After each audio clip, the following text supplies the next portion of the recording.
Happy birthday, United Nations. It is one of those moments where when you turn 75, it is the right moment to say happy birthday, United Nations.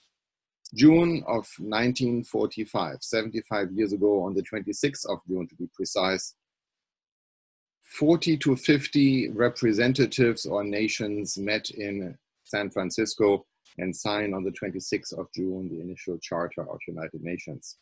Interesting enough that this initial signing ended up to be the beginning of a long period of peace in Europe, where United Nations, as it was founded, intended to reduce the likelihood of war and giving a chance for peace in certain parts of the world.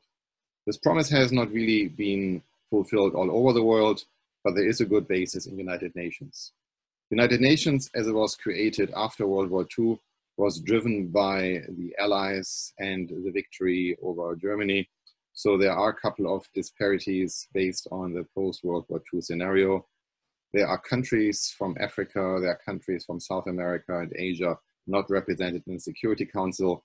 So there is a significant discussion right now how United Nations Security Council, how United Nations structure could be changed. And I could only say 75 years, it's never too early or too late to start changes.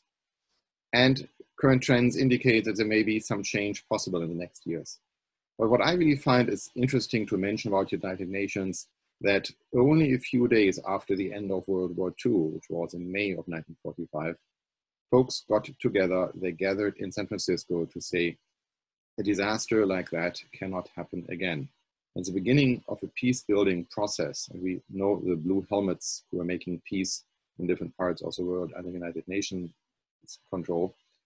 The peace was an indication and the peace was a motivation, and therefore it is not only a good way to say happy birthday, United Nations, but peace.